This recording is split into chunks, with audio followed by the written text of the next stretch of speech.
Kemar, you've been playing Test cricket for long. What does it mean to you to play Test match cricket for the Oh, longest? I love it. Obviously, for me, it's the best format.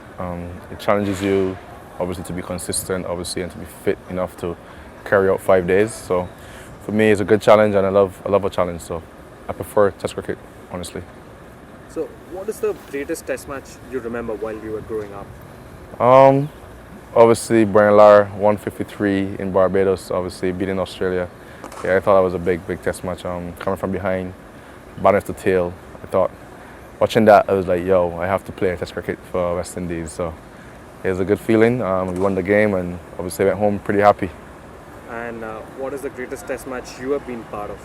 Honestly, the first test against England there in Barbados, that was a pretty good test match for us. We dominated all 4 days.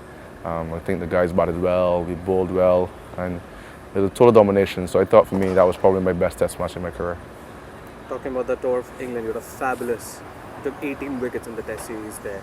So, like, what are the things that you do right in that series, you think? Yeah, I think I just kept it simple. We worked out a plan before the series started, and just go out there and just express yourself and enjoy cricket. There was no pressure on us. Obviously, England came down there with a big history of great Test team, so it's just us as young players to go out there and just express ourselves and play good cricket. And I thought the guys really put the challenge up, and obviously we beat England 2-1 in the series, so it was pretty good feeling. So, what are your thoughts on the ICC Test Championship? It's beginning with the series versus India. Yeah, it's interesting. I read some of the stuff about it. It's pretty interesting. It's a good thing for Test cricket.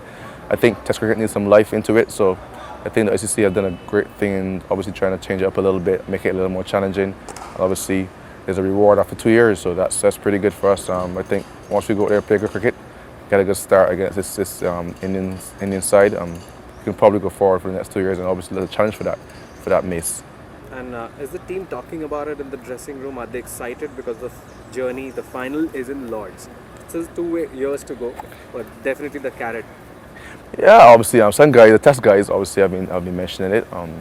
There hasn't been much talk about it, but I think, yeah, coming up, obviously after this one-day series, the guys will be obviously focusing on that, obviously, and build up to that large final, hopefully. It just takes for us to just be expressing ourselves, enjoying our cricket for 2 years, and just play as best as we can. And how cool is that? You'll have jersey numbers on your Test match. That's pretty cool. I'm thinking I'm going to keep the same number or not, but it's pretty cool.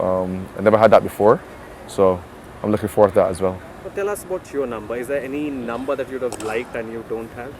Um, well, back on the 19 World Cup, I had a number 10, and I liked it pretty much. Obviously, it was young, and it had a little significance to me, obviously, but I moved on to 24 for the West Indies and won the cricket and stuff on my shirt. So I'll probably go back to number 10, obviously, for the Test Championship.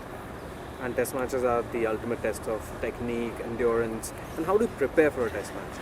Yeah, for me, it's just obviously get a lot of rest in. 5 days of cricket is pretty hard. So for me, just get a lot of rest in, obviously hydrate and keep yourself physically and mentally fit for the 5 days challenge. And just go out there and just relax and enjoy it. It can be tough. There are some tough periods in the game, but once you remain strong, you can come out on top of those tough periods. How do you plan your over in Test match cricket? How do you plan those setups? For me, I just keep it simple. As I said, just try to be consistent. Obviously, you work out where batsmen are weak, their weakest, and then you just obviously exploit it as much as possible. It's always challenging, as I said. That way, it's called Test cricket. But I think it shows great character for a guy to come out there for over 5 days and just challenge for the winning the game at the end of the 5 days. So, yeah, for me, as I said, it's the best format, and I'm looking forward to being back out there again. So talking about your plans, how is the plan while you're bowling the last spell differ from the first spell? Yeah, obviously you try to go through your paces a little bit more. In the first spell, you just try to be consistent with the ball, because the ball does a lot up front with the red ball. But obviously in the back end, obviously the older ball, you have to obviously be more skillful, be more consistent, and you try a little bit more things with field settings and stuff. So it's all about setting out your game, obviously having a clear plan, and just go out there and executing it. Nice. Saw you bowling a lot of chin music to your batsmen. So looking forward to having green tops for the Test series. I hope so. Obviously, India brought a very strong side down here. Obviously, very good batting side. So it's going to be a challenging series. But I think once the pitches help us with our fast bowlers, I think we can obviously challenge the Indian batsmen. Obviously, we can challenge for this cup as well.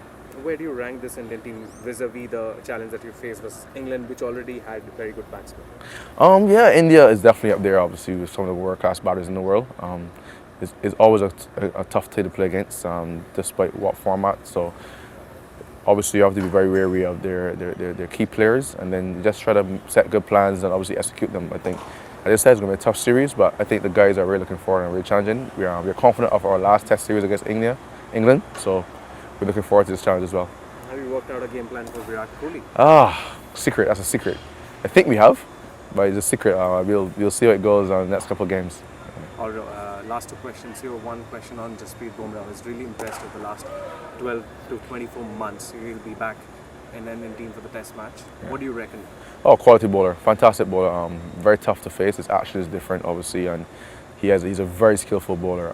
Obviously, look up to him, obviously, because of what he has done for fast bowling around the world. So, yeah, it's going to be tough, and it's good to have him back. Hopefully, he doesn't have a good series against us, but it's good to have him around and showing his skills for the world. Talking about good to have someone around. Chris Gale, who's probably on a place last ODI tomorrow. Hopefully not. But then your thoughts on having Chris Gale in the team, the character. You've shared the dressing room and served West Indies for years now.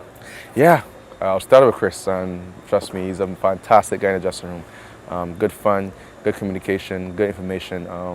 He makes the dressing room lively, and obviously he brings that experience and that presence as well. So it's going to be tough to see him go. I hope he can go a couple more series, but we'll see how it goes for him. But it's going to be tough to see him go. He's done so much for West Indies cricket and for youngsters around the team, around the dressing room. So it's going to be tough to see him go. But cricket is obviously, you have to move on from that at some point in time. So I wish him all the best when he does, and all the best to his family in the future. And also, final question on Survev. He is on a panel of experts as well, growing up in West Indies with Survev as one of your heroes. So, where do you reckon he is among the pantheon of West Indian greats?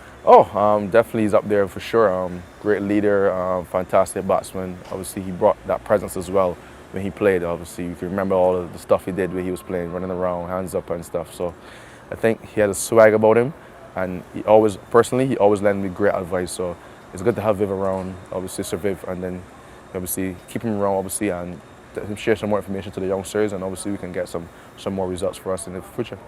Do you think he would still be dominating if he was playing cricket now, all the three formats? Definitely. The way he was he was strong mentally, and he was also a fighter. So definitely he'll be around. He will definitely be scoring runs and dominating as well right now. Thank you so much, Kemar, for your time.